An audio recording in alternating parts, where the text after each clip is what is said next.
there was even an asset to be coming out of the bush running here before. Neil, you're exactly right. The problem they had yesterday, they couldn't find anybody to hold the rookie meeting.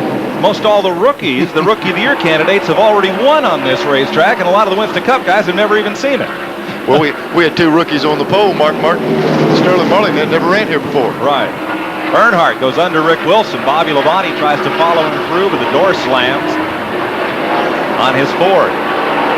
Now it's Jarrett underneath Morgan Shepherd. Dale Jarrett's starting to move up a little bit. Looks like that damage that Morgan has to his car might be affecting him a little bit. He's been good at practice and everything in the Cento car. He's falling back just a little bit now. 9th place there. Shepherd just ahead of them, Jimmy Hensley. What happened to Earnhardt in qualifying? 24th. I was walking through the garage talking to him, and he said, hey, I just messed up. He said, I ran down in the corner. He said, I thought I had a shot to set on the pole, and he ran in so hard, he just slid out, and it just killed him. Trying it on Morgan Shepherd. Meanwhile, Bobby Labonte made a nifty pass on Rick Wilson. Things got a little close down there, buddy, with everybody trying to stay on that bottom groove. Well, Earnhardt come off the corner underneath the 21 car and got a little bit sideways, and he just feathered it out of there and got the preferred line going in the next corner. I think Morgan's in a lot of trouble as far as aerodynamics. These cars weigh 3,500 pounds before the race. Frank from Nevada called in. Wondered if they lose a fender, what would happen if they didn't make weight at the end of the race and they had a bunch of body work missing, as some of these guys do. The only thing you had to fulfill on the weight after the race, if you do not have damage, they'll let you refill it with fuel and water and weigh it. But if you have damage, they just take that into consideration. First 3 cars, and Gordon has come back to the 2 Fords, where the race is coming to him. Look how much smoother his hand is in the corner. He's got the car, he's got his rhythm in. He's going to make somebody work today. Starting to reel on in there. I'm not so sure before with him working that wheel. I think might have been chattering that front end just a little bit, or the rear on him, but he's got it real smooth, as Buddy says now. And Davey Allison moved right up on the front 4 now, so he's really trucking. Jeff Gordon on the 1-mile ovals this season. He was 34th at Rockingham. His second Winston Cup race, or third career Winston Cup race, 18th down. Riding with Martin there. That windowsill cam as he leads. A good bit of breeze in the car here. They do, and if you notice on that pillow there beside his left, on the left side there, that's where his fresh air comes in, and you see the tube running up into his helmet there. That's fresh air from the outside, and that really helps a lot. Rick Wilson had to use a little bump and run to get past Morgan Shepherd there. Open the door for Kyle Petty, Mellow Yellow Pontiac, and Brett Bodine in the Quaker State Ford moving up. You know, one thing might be a problem here is they use a lot of braking at this racetrack, and it looks like a lot of the brake duct and stuff on the right front of that car is gone. And you can heat up that right front brake and really make the car handle. Change the characteristics. That's a great deal.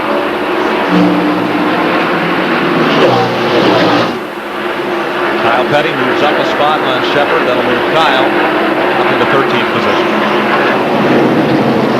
That car is working extremely well, and I think his driving style is really going to help him here. He does not run a car too hard off in the corner. I think he's going to save tires. And he makes the straightaway really long because he gets back in the throttle early in the corner.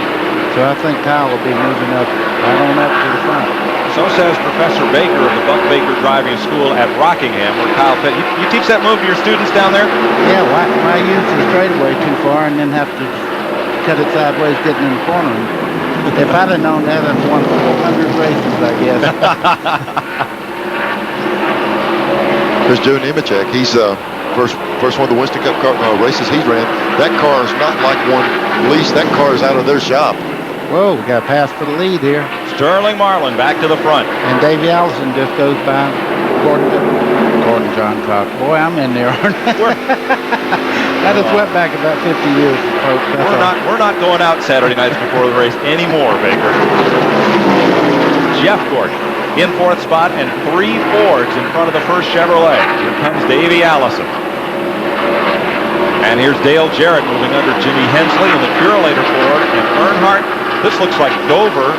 Oops, Chapter 2. The Dale and Dale show right here. Oh, Earnhardt's car really slid a bit. Here comes Labonte. Labonte down on the inside. Now what? At that right. Well, Hensley was coming down from that outside lane. I didn't know if he saw the 22 car entering that corner. chopped right across the front of him. They missed each other. You know, I give Bobby Labonte high marks there because usually you follow a Dale Earnhardt, you don't expect somebody like that to make a mistake you can capitalize on. When Earnhardt started to slide up, Labonte jumped right underneath him. You know the thing, though, they race each week, you know, in the Busch Grand National thing. So, I mean, they're used to racing each other, and they know each other pretty well. The Busch Series does not run as long of races as a lot of the Winston Cup guys. These Busch guys are ready before they drop that flag to try to get to the front and hurry. That 22 car has been working really good all weekend. One of the best runs Bobby Labonte's had this year. In fact, all of the Busch Series drivers with flat track recent experience in big heavy cars doing pretty well. Labonte best finish 8th this year at Charlotte Motor Speedway. Another thing to talk about, though, 3 Fords right up there in the front of the race, and you come to a track where it's real torquey like this, pull them down low RPM, make them come from a low RPM up to high, and it seems like the Fords really work good on those type of tracks. That's it, Neil. We saw Mark Martin's telemetry go from 5,300 in the middle of the corner to 8,400 at the end of the straightaway. That's quite a swing. You see Jimmy Hensley running somewhere out here. I think he's won here, if I'm not mistaken, and he said this morning he really likes this racetrack. It fits his driving style. Well, when you say Martinsville, you think of Jimmy Hensley. He flies at that place. We just got a little bit bigger Martinsville right here. You're doing a good job. Back up front, it's Sterling Marlin. Trying to score his first Winston Cup win. You see how far in front he is. The second place car of Mark Martin. 42 laps. We'll be right back.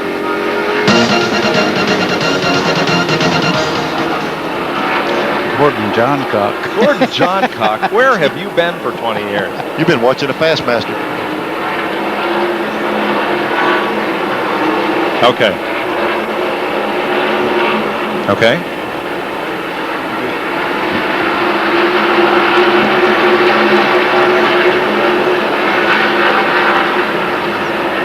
Somebody better get on the 28 car when we come back. He'll be there. He'll be there. This is the big Phoenix, or little Phoenix, or same Phoenix, without a back straightaway corner. We're also going to have a wreck here in just a few seconds. Patty.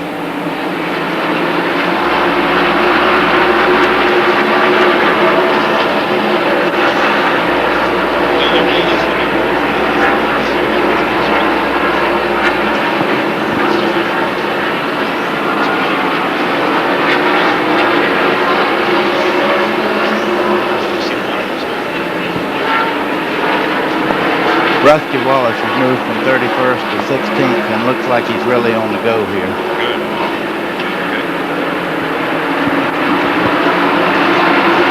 Whoa, look at that. And look at this. That's all Buddy did all yesterday. Look at this. Look at this. Look at this. Okay, gotcha. You need a new roll, don't you? Need a new roll of paper? Or is that, no, I guess not. Oh, the driver is.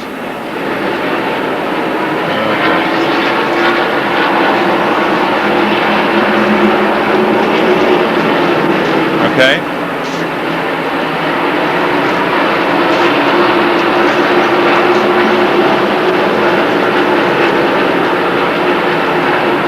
Okay. I think he's already up to about 14th or 13th. Nice job down there, Trev. I think I've laid the biggest egg of the year. Gordon Johncock. Yeah, but Gordon is really going to appreciate it. Gordon, if you're watching on satellite, we haven't forgotten you, okay? Okay.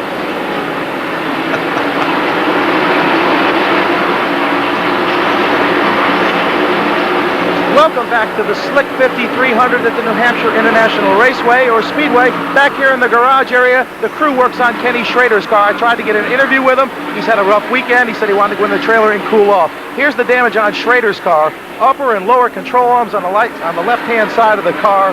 New brake rotor. They have to do tons of things like new brake lines, as well as an oil cooler has to go in. So Schrader's do it because of those Winston Cup points. 30 minutes will put us at about lap 120, Randy, the way at the pace we're going.